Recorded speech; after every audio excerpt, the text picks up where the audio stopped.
بەڕێز کاروان فەتحیمان میوانداری کردووە کە شارەزای بازاڕدارەکان لە ستۆدیۆ میوان ئێمەیە. بەڕێز کاروان بەخێراتیم کاتت باش.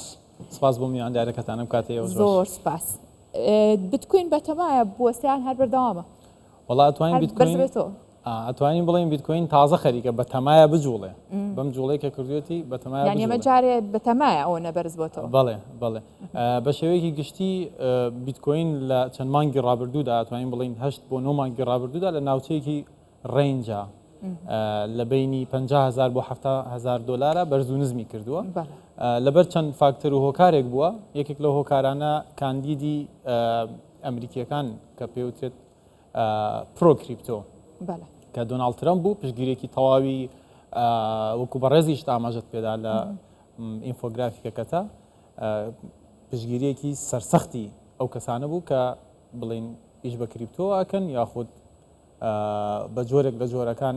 حەزیان لە بەکارهێنانی کریپتۆیە. دوایەوەی کە هەڵبژاردنەکان دەرچوو ئەنجامەکەشی دەرچوو ئەو بوو کە ئێستا بینیمان بەڵام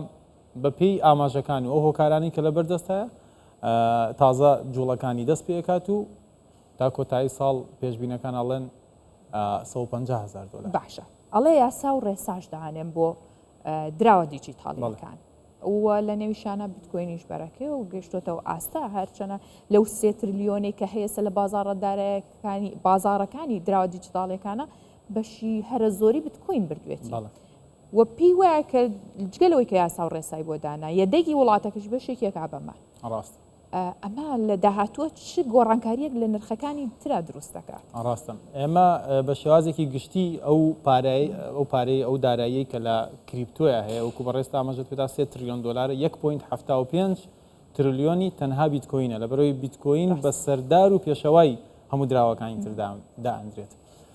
لە کاتێکا کە ئێمە ئەبینین زلهێزێکی تر دەعبایەکی تر کە دەوڵەتی چین و ئەو دەوڵەتانەی ترە کە بریکسیان پێکێناوە بەیەکەوە کۆمەڵێک وڵاتن بەیەکەوە هەستاونەتەوە بەرامبەر بە زلهێزترین وڵاتی دنیا کە ئەمریکایە یانەوە دراوی تایبەت بە خۆیان دروست بکەن و ئەمریکاش لە ماوەی ڕابردوودا بەهۆی ئەو کێشانەی کە هەیبوو بەهۆی ئەو کێشە جیۆپۆلەتیکی و ئەو ئاڵۆزیانی کە لە ناوچەکەیە هەبوو کە بڵین کابینەکەی بایدن دروستی کردبوو شەڕی ئیسرائیل و غەزە و ناوچەکە بەگشتی بوو بە هۆکاریەوەی کە بەهای دراوی ئەمریکی دۆلاری ئەمریکی زۆر دابەزێت. ترەمپیش خۆتەزانی کەسێکی بازرگانە کەسێکی خاوەن استراتیژیە لە ڕووی بزنسەوە لە ڕووی ئابووریەوە ئەمەی بە دەرفەتێک زانیوە کە ئابووری ئەمریکا هەڵسێنێتەوە دووبارە و یەکێک لەو هۆکارانەش کە دەستی بۆ بردووە کریپتۆیە بۆ لەبەرەوەی کریپتۆ یاخود بیتکۆین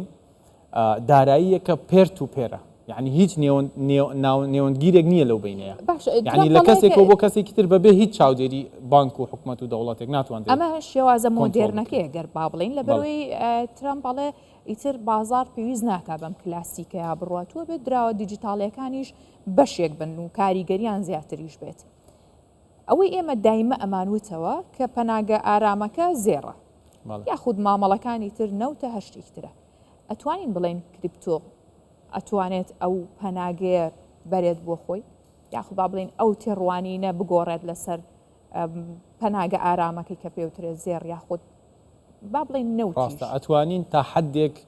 لە داهاتوویەکی دوورە وەکو پەناگەیەکی ئارام سیر بکرێت لە ئێستایانە لەبەرەوەی پەناگەی دراوی سەلامەت وەکو سیڤ هەیڤن ئاسێت کە هەیە ئەبێت دراوێک بێ بەرزونزمی زۆرتیانە بێ وە شتێک بێ کە کاریگەری لکویدیتی یعنی نەختینە یعنی کەسێک نەتوانێت بە فرۆشتنی ڕێژێکی زۆر سعرەکەی بەرزونزم بکاتەوە. ئەمە یەکێکە لەو سەبەب و هۆکارانەی کە بڵین هەر داراییەکە بە دارایی سەلامەت. کاتێک کە دارایی سەلامەت کە دروستە بێ ئەوەیە کە شەڕ و ئاڵۆزی و تەنگەشەی سیاسی و تەنگەشەی جوگرافی دروستە بێت ئەو کاتە خەڵک پەنا بۆ بڵین داراییەکی سەلامەتی وەکو زێڕ ئەبات. بەڵام لە پەنایە ئەتوانین بڵین زێڕ کە ئەم بەرزبوونە زۆری کە تۆماری کرد وردە وردە خەریکی ئەوەیە کە ئارامیەک بەخۆی ببەخشێت و تێربوونێکی بازار تەشەبع سوقی پێڵن تێربوونێکی بازاری پێڵن کە خەڵکێکی زۆر لە قازانجێکی خەیاڵیە ئیتر ئەکشێتەوە لە زێر و داخڵی دراوەکانی ترە بێت یەکێک لەوانە بیتکۆینە وەکو باسمان کرد باش گەورەترین وڵاتی دنیا سەرۆکەکەی کە دەرەچێت و پشتگیریەکە دەوڵەمەندترین کەسی دنیا ئیلۆن مەسک پشتگیرێکی تەواویەکە لە چەند ساڵی ڕابردووە کۆمپانیای تێسلا سیارەکانی بە بیتکۆین فرۆشتووە ئەمە هەمووی حاضری بۆ ئاستی مامەڵەکردن بەم دراوە یاخود بەشداریکردن و کڕین و مامەڵەکردنی لە کوردستان چۆنە لە کوردستان ئاتوانین بڵێن ڕێژێکی زۆر خەڵک